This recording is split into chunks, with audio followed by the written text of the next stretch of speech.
Now, I had the opportunity to run a game that I haven't run for some time. And the first time I ran it, it was really fun, really successful, with a number of players. And that is a game called Pugmire. And really brief intro about Pugmire. Pugmire uses, I look at it like it's D&D basic. Like we have, it uses a lot of the 5th edition SRD rule set and then adds on a lot of really amazing lore and extra mechanical switcheroos that fit inside the world. And the world being Pugmire, where it looks adorable. You get to run around as dogs and cats and fight evils and monstrosities and all that jazz. And the players love playing as their pets. So they'll make anthropomorphic versions of their pets, and then they get to be Ditto and Tommy and Nellie and all their little pets that are actually in their houses. And they love that. So that's kind of how the players like to play it. And so they can kind of give in to those little things of, I'm skittish and this is how I react to this, even though I can speak English. But the idea behind Pugmire is that it's sort of deceptive. It's a post-apocalyptic world. We're gone. The man is dead. And we and the uplifted animals, the animals that man uplifted, so they now are the new people, dogs and cats, rats, badgers, and I think lizards are the other ones. Birds as well, are all uplifted and they communicate with each other. They're like, what happened to man? I don't know. But the dogs worship man as the master. So there's like the code of man, which is be a good dog. And it's sort of punny, but also has these extra layers of mystery and secrecy. And it's that secrecy that I sort of delved into in the second round of it. Using Roll20 as a means to storytell, I did a lot more lore dropping and a lot more world building in the world of Pugmire. And we also incorporated the side game, which is Monarchies of Mao, which is all the cats. The cats have some of the similar classes as the dogs, but they also have their own that are only theirs. So if you want to be like a monk type, that's a wanderer, and only the cats have access to that. We did a lot more of the intense combat against, in this case, they're called possessed cats and dogs, but they're affected by the unseen. Play on when cats and dogs like bark or run away from the things you can't see. Like, what are you barking at? It's the unseen. It's the demons that we think are responsible for the death of man. And in providing that storytelling experience, it almost broke Pugmire in the Roll20 setting.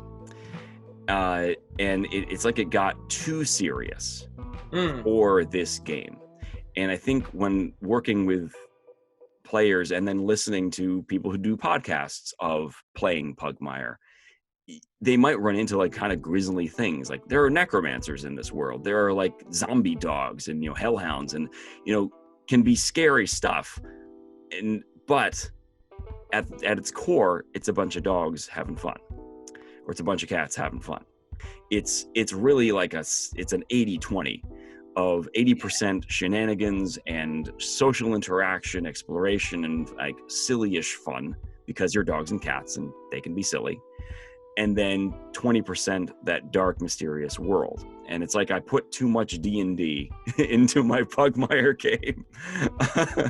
It also like it depends on how you frame it too, I guess, because like I just remember living at my parents' house and they had a German Shepherd who like they go into the woods to go to the bathroom and stuff, and there was one time she propped back a rotted deer leg, which is a grisly, gory, gross thing. Yeah. But at the time, it was more like like it wasn't like oh my goodness, it's like so it like you can have gore and grisly, but to a dog, it's like a new smell to roll in, So like I guess it's how you frame it.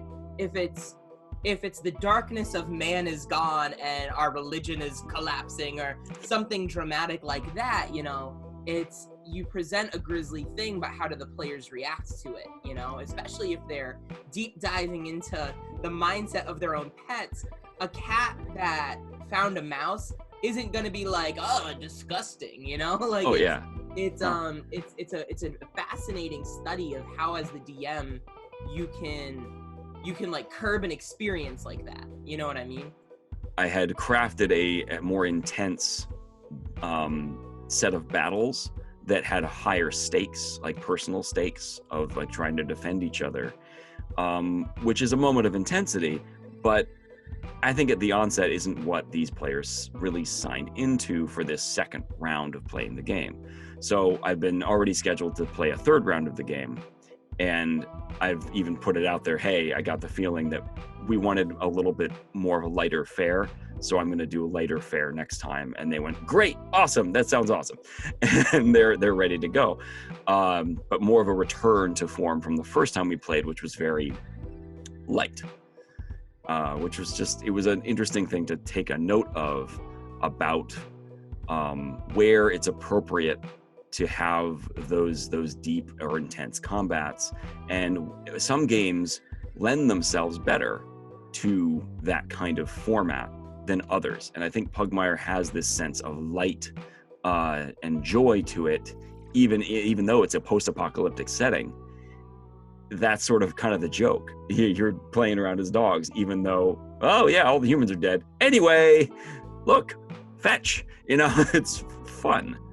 To me, that kind of speaks to the value of when you're designing your encounters and stuff. Like, you don't always need a combat session scenario every session, because I would say that the combat, the feel of combat usually gets enhanced by how well your exploration and social interaction has been going. And I think that's something that you can learn really well from Team Tree, for example, in Grey Owls, where they are mostly social interaction, and it's very, secrety and intriguing and things like that, but they barely have any combat. But when they do have the combat, I bet it's like really good, really exciting, because it's like, finally we get to use these tools that we barely ever use anyway, and it makes that feel much more valuable. Thank you so much for listening to some of our podcast highlights. This podcast is part of the Darkmoor Podcast Network. If you want to support the content creators, feel free to visit our Patreon, and please, game responsibly.